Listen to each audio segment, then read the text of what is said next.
Welcome, viewers, to another fabulous episode of Unapologetically Free.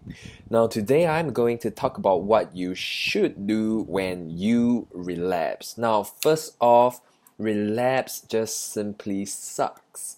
Relapse simply means that you decided to watch pornography and that you decided to stroke your dick and ultimately achieve an orgasm. Now I know how bad it feels because number one, your semen is now out of your body and you feel like as if many of the efforts that you put in the past days, weeks, or even months have come to naught. You feel like as if you have failed yourself, especially when you are on the no-fap journey and knowing that no-fap is actually helping your brain recover. You feel like the benefits are drained, so on and so forth. But what I want you to do when you relapse, first and foremost, is to accept it.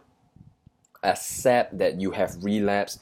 Don't make a drama out of it. Don't give in to too much intense emotions such as shame, anger, and guilt and sadness.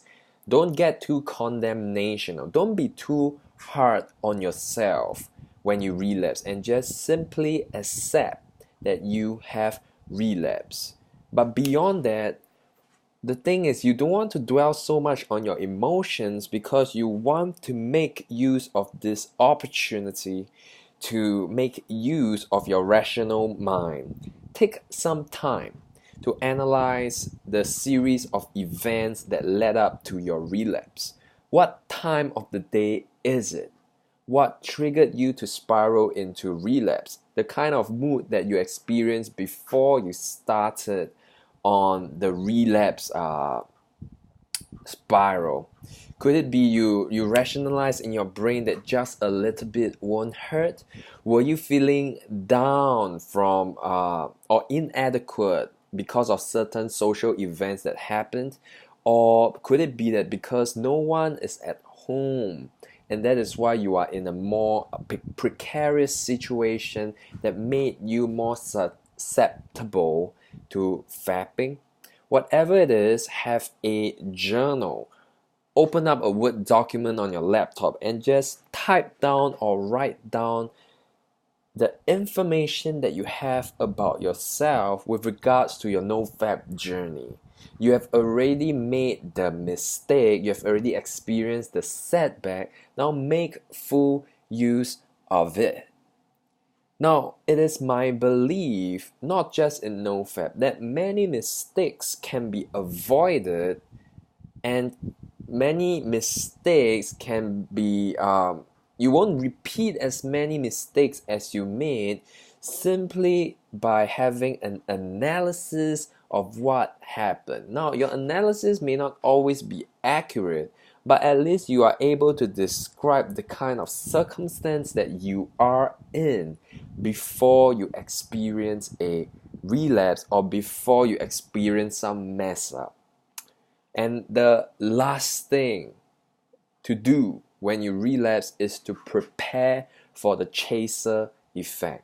Now, the chaser effect is simply that you are going to start feeling, especially if it has been days since you last relapsed, you are going to start experiencing very strong physical temptations to want to relapse. It will be harder to not relapse after your first relapse in a while.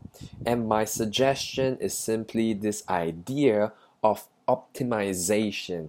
That is to say, given what you currently have, okay, that is to say you have already relapsed, what is the next best plan of action? Now, this is as opposed to perfectionism. Optimization, to do the best you can given what you currently have, as opposed to perfection where you feel so depressed because you have relapsed. And the best plan of action after relapsing, according to the rational mind, is still the same. Stop touching your dick. The damage that is done to your brain from one relapse isn't going to be as severe as 2 relapse or 3 relapse. But if you allow yourself to fall into self-pity, blame, and you start giving up and you start binging on pornography, you are going to harm your brain even to a larger extent. Now, what I understand is this: some degree of guilt when you relapse is actually good, but don't allow the guilt to make you feel crippled, to make you feel like you have no power over your urges, over your physiology. Now, life is ultimately more than just NoFap, and the best way to succeed at NoFap is to be so high on life, to be working so hard at achieving what you ought to achieve in life that you don't even have the time to waste on watching pornography. Now, I hope you like this video. If you do, like it, comment, subscribe, share this video, and I'll see you again.